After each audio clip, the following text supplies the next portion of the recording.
नमस्कार मित्रों, मैं आरती खंडवाल।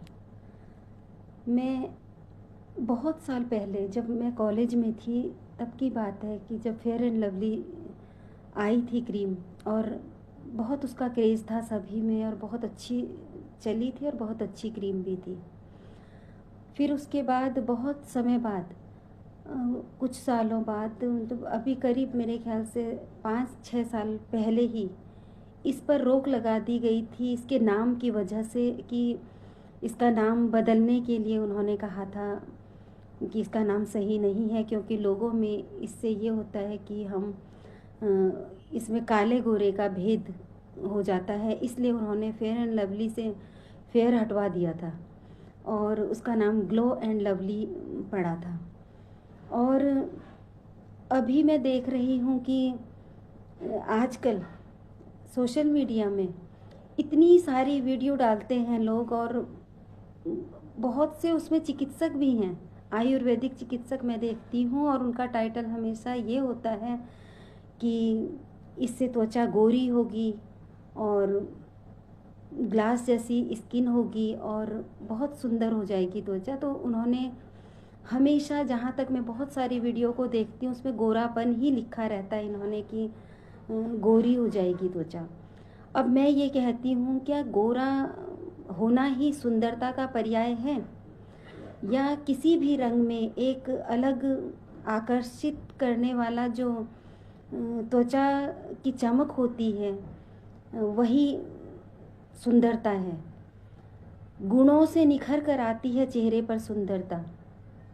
और इसको बहुत ही आज सोशल मीडिया में इन लोगों ने इतना, मैं पढ़ती हूँ कमेंट नीचे लोगों के लिखे रहते हैं कि क्या हम इससे गोरे हो जाएंगे, कितने समय में हो जाएंगे, और बहुत परेशान रहते हैं लोग कि हमने ये किया लेकिन हम गोरे नहीं हुए, हमने ये किया हम गोरे नहीं हुए। तो क्यों होना है आपको गोरा, ये बताइए क्यों?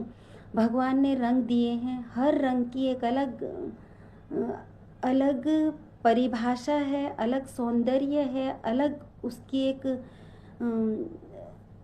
अलग सा उसमें एक खिंचाव होता है। ज़रूरी नहीं है, कुछ लोग बहुत गोरे होते हैं तो क्या उनके अंदर आकर्षण कहाँ है, या फिर वो इतने सुंदर लगते भी नहीं हैं। कई लोग गोरे होते हुए सुंदर भी नहीं लगते। तो आप लोग इस चीज़ को तो दिमाग से बिल्कुल हटा दीजिए कि गोरापन सुंदरता का पर्याय है, बिल्कुल नहीं है।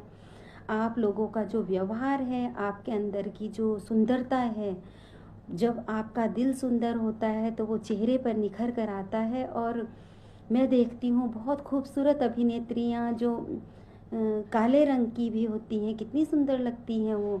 या फिर कोई बहुत सुंदर बेटियाँ या कोई महिलाएं जब मैं देखती हूँ बहुत सुंदर लगती हैं वो। ज़रूरी नहीं है उनका रंग सांवला है, उनका रंग काला है, फिर भी वो इतनी प्यारी लगती हैं कि मन करता है उनको देखती रहूं।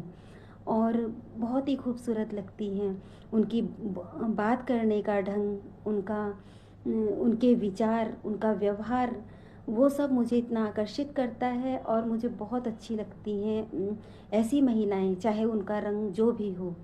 तो मैं आप सभी से ये कहना चाहती हूँ कि अपने दिमाग से गलतफहमी को दूर कीजिए कि गोरा रंग ही सब कुछ होता है, और गोरा रंग होगा तो ही आप सुंदर होते हैं।